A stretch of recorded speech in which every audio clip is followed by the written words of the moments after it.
नमस्कारम दोस्तों।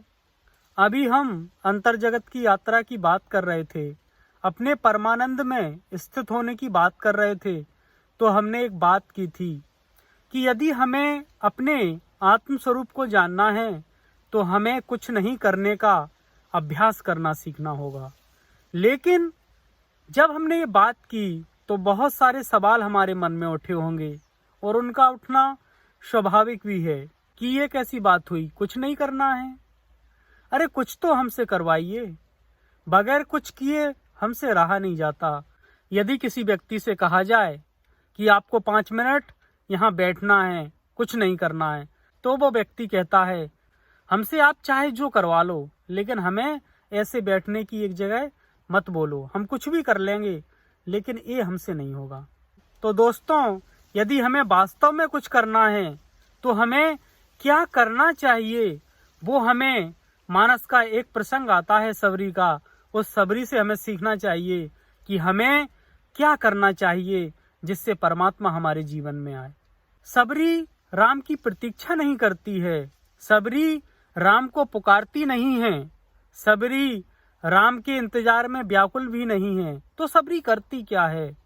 सबरी अपनी मस्ती में मस्त होकर के खुद को और अपने आसपास के वातावरण को अपनी मस्ती से भर देती है।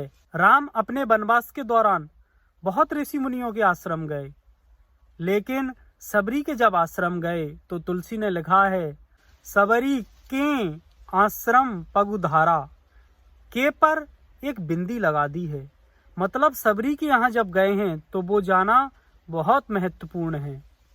और किसी इंतजार करते हुए व्यक्ति के यहाँ कोई जाता है तो उसे देख करके वो उछल पड़ता है, वो एकदम हर्षित हो जाता है। लेकिन सबरी राम के आने पर भी सहज हैं। सबरी देख राम ग्रह आए, मुनि के बचन समुझ जिए भाए। मतलब जब सबरी ने राम को आते हुए देखा तो उसे अपने गुरु के वचन समझ आ गए।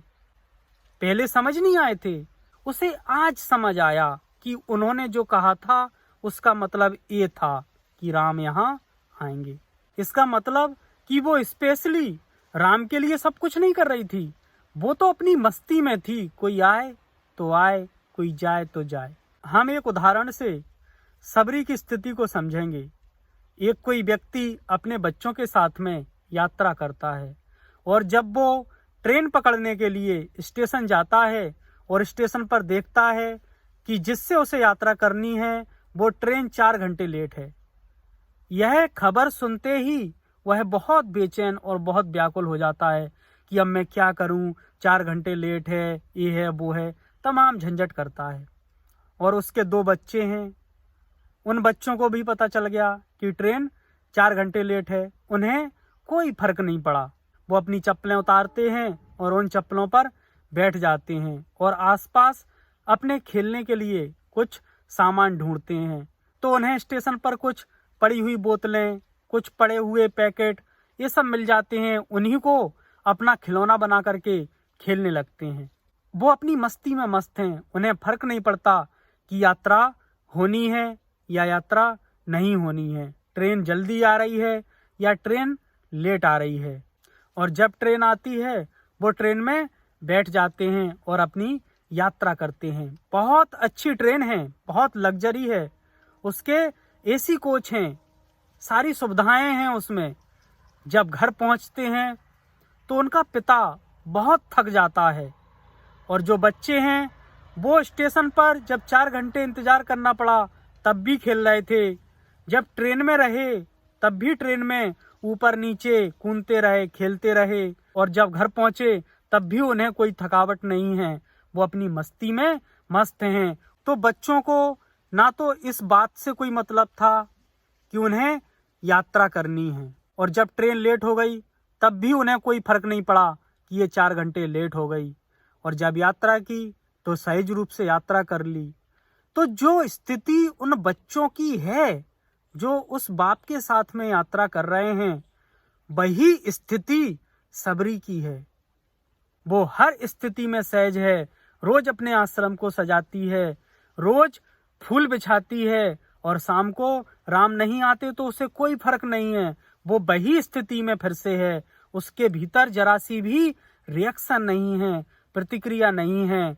और यही स्थिति सबरी की जैसी हमें बनानी है, तो हमारे भीतर, हमारे जीवन में सहज रूप से परमात्मा आएगा और फिर उसके आने का आनंद अलग होगा। तो सबरी के जैसे हमें अपने जीवन में धैर्य लाना है, सहजता लानी है, सब्र लाना है, तब हम परमात्मा हो या कोई भी चीज हो उसके आनंद का आनंद उठा पाएंगे। धन्यवाद।